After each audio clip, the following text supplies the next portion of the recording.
આવી ગયા છે શેરો કે શેર તારા તારી આંખ છે કે લખોટા 12 કલાક ટાઈમ પાસ કરવાનો છે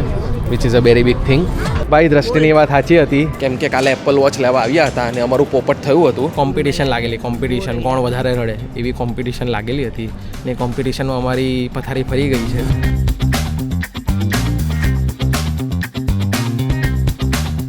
લોકો કહે ને કે અહીંયા પેલા મૂવીમાં સ્નો આવે ને જેમ હવામાં ઉડે અધ્ધર ને આમ બતાવે આ જો આ સ્નો કહેવાય બ્લેક સ્નો પથ્થર જેવો જે આપણા ફ્રીજમાં થાય ને એવો અને આની પરથી જે સ્લીપ થવાય તે ઋષિને જ ખબર છે કેમ કે ઋષિ થયો છે સ્લીપ મને ખબર છે હું હરેક વખતે સ્નોમાં પડી જ છું તો ધીમે ચાલતા હો તો રસ્તા વચ્ચે હુઈ ગયેલી એમ પહેલો જ સ્નો પડેલો તો હું તો જતી હતી જો ને આજે ટેમ્પરેચર તમને જોઈને કેટલું લાગે છે આજે કેટલું સુહાનું મોસમ છે આપણે એવું લાગતું હશે તડકો જોઈને બટ એકચ્યુઅલી ટેમ્પરેચર છે -5 ફીલ્સ લાઈક -8 તો આ તડકાના ધોકામાં ક્યારે આવવું નહીં કેનેડાના તડકાના ધોકામાં શિવાજી તો બસ કડો કડો કડો આ જય નથી આવવાનો જઈ નથી આવવાના હું બેસે જ હવે હું આગળ બેસીશ આઈ વિલ જોઈન યુ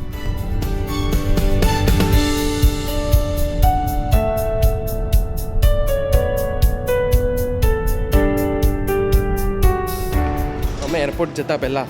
મોલમાં આવ્યા છે કેમ કે કાલે એપલ વોચ લેવા આવ્યા હતા અને અમારું પોપટ થયું હતું ને પોપટમાં એવું થયું હતું કે અમે બંને પર્સ ભૂલી ગયા હતા અને ધેર ઇઝ નો કાર્ડ અમારી પાસે કાર્ડ જ નહીં હતો તો આજે ઓનલાઈન જ બુક કરાવી દીધી ખાલી પિકઅપ કરવાની છે ને અમે લઈ લેશું વોચ ને પછી એરપોર્ટ તરફ આગળ વધશું સો યા લેટ્સ ગો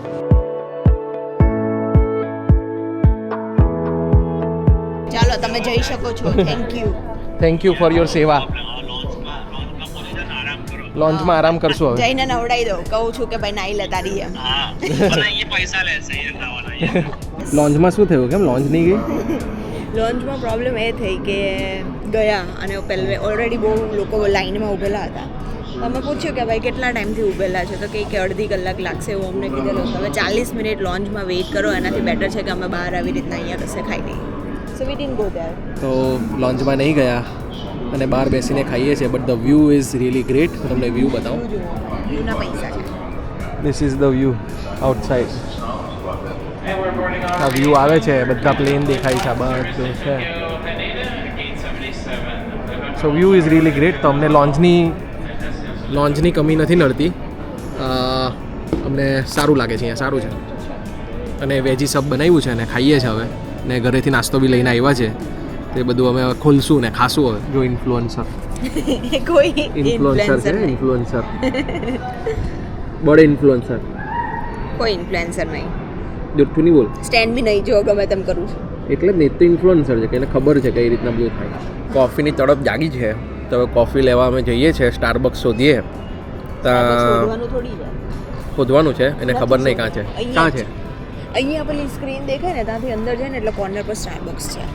સારું ચાલ જોઈએ મળે તો બ્લોગમાં આગળ કહેશું કે સાચું હતું કે ખોટું સાચું જ છે ઓકે ભાઈ દ્રષ્ટિની વાત સાચી હતી અમે થોડા આગળ આવ્યા इधर है स्क्रीन અને અહીંયા છે હા उससे लेफ्ट लो ये देखो તારી આંખ છે કે લખોટા આટલું ક્લિયર દેખાય તને એમ નામ શું છે મારું દ્રષ્ટિ લાખાની તો પછી દ્રષ્ટિ. જયની વાઈફ મેઇન ઇમ્પોર્ટન્ટ એ બિગ બ્રેન મૂવ્સ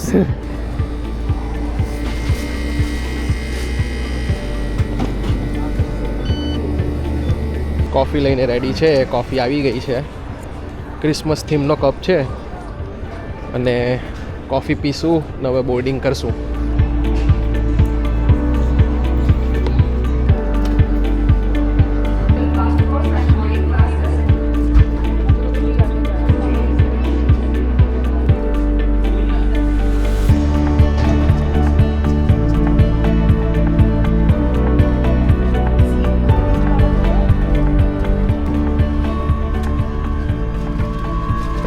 હેલો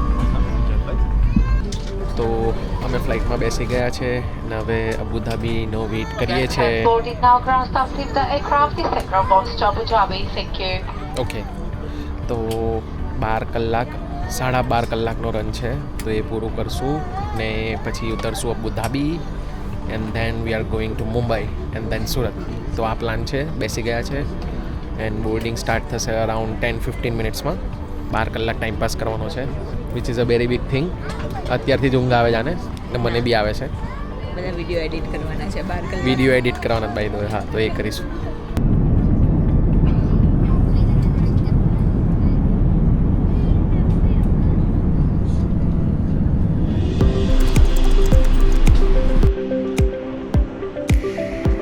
તો ફાઇનલી અબુધાબી એરપોર્ટ પર પહોંચી ગયા છે.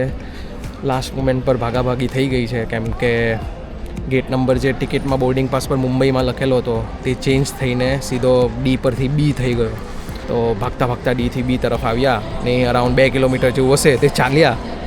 ને અત્યારે બેઠા છીએ. ઓલમોસ્ટ બોર્ડિંગના ટાઈમ પર 1:30નું બોર્ડિંગ હતું ને 1:37 જેવા એ પહોંચ્યા છે.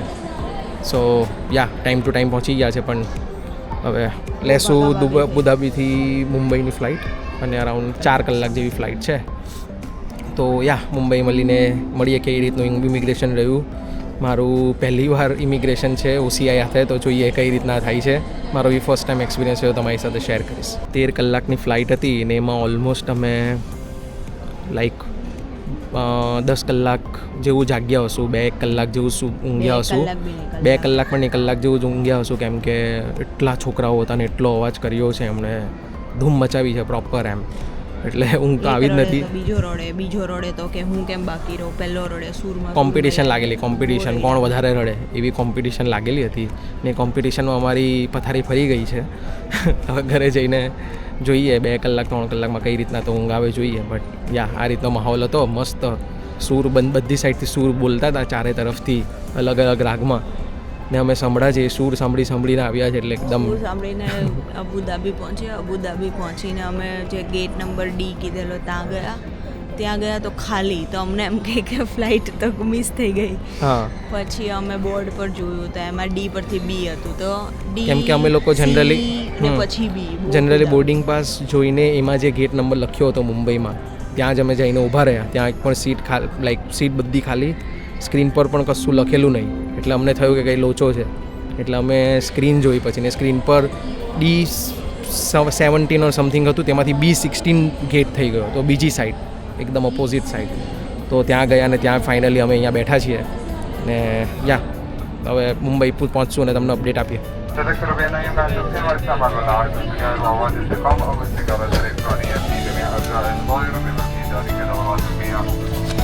For our